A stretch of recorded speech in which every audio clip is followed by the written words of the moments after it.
Right, David Gunner. I'm going to do a presentation on how to apply diffusers and diffusion and how it works. So what is diffusion? Diffusion is the efficiency by which sound is spread evenly in a given environment.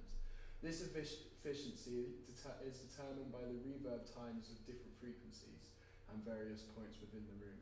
Diffusive sound spaces. A space that has a reverb time that stays constant as you move around the room. And a non-diffusive sound space is the space where the reverberation time changes as the listener moves around the room, making the sound uneven. Most spaces that have not been acoustically treated are non-diffusive. So diffusers. Diffusers are designed to treat non-diffusive spaces, making them diffusive. Diffusers are wall mounts that are often wooden with jagged edges and uneven surfaces. Using a diffuser is not a form of sound absorption. Diffusers do not get rid of sound. And this is what they do instead.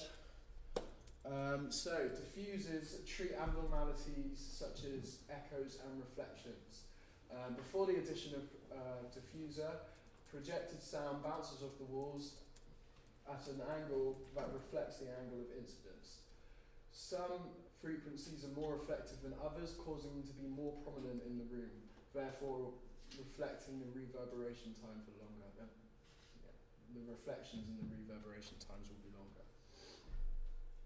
Diffusers work by interrupting the inevitable reflection, fracturing the sound off the jagged surface into multiple directions, thus reducing prominent frequencies. So a diffuser is an effective tool in the management of sound waves in a recording or mixing environment. Measuring diffusiveness. To measure the diffusiveness of a room, use Sabine's RT60 formula. This will give you an understanding of how the reverb time differs among different frequencies and calculate the reverb time of the room overall. So you can see there that you've got the RT60 formula, and it says that V equals volume and A equals the total absorption of the room. So if we go on to the next table, this is the reverb time of it's just an example room. So its volume is 72, and you can see A is pointed at, so at each frequency you can see A is the total window area. So to get the reverb time of each room, you would have done the volume of the room divided by the total window area. For instance, on the first one, that's 72 divided by 7.74, and then you times that by 0.161, and you get the reverb time in the room. So as you can see in this room, the reverb times get gradually longer as you go up the frequencies.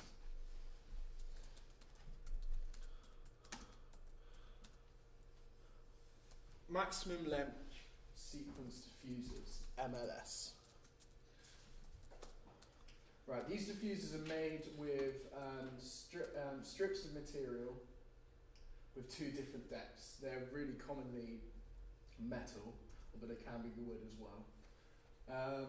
The width of the strips is smaller or equal to half the wavelength of the frequency where the maximum scattering effect is desired. The bandwidth of these devices is rather limited. 1 octave above the designed frequency, they will behave like a flat surface. So if a frequency is up to an octave above the maximum desired scattering frequency, then the diffuser just won't work.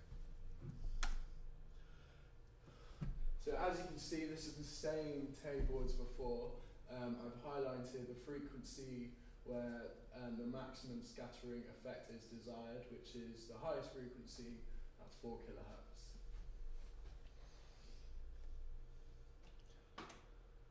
So then, if we go back to the previous slide, if it needs to be half the volume of 4 kilohertz, when it's going to be 2 millimeters. I believe I could be wrong there. Quadratic residue diffusers. Quadratic residue diffusers. Today, this kind of diffuser is more widely used than anything else. It's based on the MLS, but they were designed to cover more frequencies. Quadratic residue diffusers can be designed to diffuse sound in either 1 or 2 directions. They too suffer from a flat plate frequencies, but at a higher frequency than MLS diffusers. The positioning of the diffuser, where you should be positioned it. The best place is to the side of the reflection point, as you can see here in this diagram. So that box represents a speaker, and the little green box in the center represents the place where you want to be listening, so the central part of the room where the speakers are facing you. And the yellow line represents on the first diagram the wall, and on the second diagram the diffuser. So you can see as how the diffuser is splitting off the sound, making it travel not as far as it would if it was all in one non-diffused sound.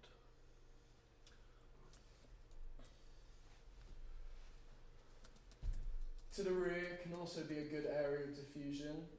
Egg boxes or stacking up a bookcase unevenly can help you scatter reflections, although it is a little bit unscientific. You have to ensure that your books are not ordered from largest to smallest and that they're completely random, as this will be a lot more effective than if all of them were stacked one by one. So, as you can see here, this is an ideally diffused room where you've got 2 diffusers on each side. And you can have another diffuser on the back, but as you can see, we're just using a bookcase here. Buying a diffuser, although building a diffuser is cost effective, it is also time consuming. You can also buy diffusers from professional acoustic analysts. I've got a couple of websites here. So, acoustic analysts will provide pretty much every diffuser under the sun, and they've all got different purposes. The upside of this is that they'll come and analyze your room for you and find out what is the kind of diffusion that you need.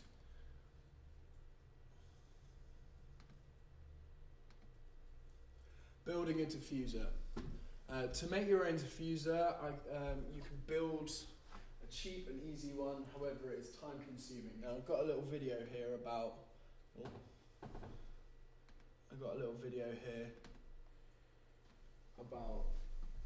building a diffuser.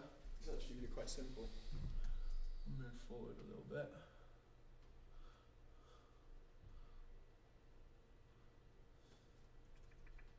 There's audio cable at the back of that. The diffuser that we're going to show you how to build today is effective from 1.5K upwards. For a diffuser that's effective down to 850 Hz, use the BBC building specs that can be found at EME Records. You will need the following materials: strong wood glue, 2x2 wood of your choice, 24x24 1/4 inch thick plywood, a sander, medium grade sandpaper, a saw, a tape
said it was around 1,800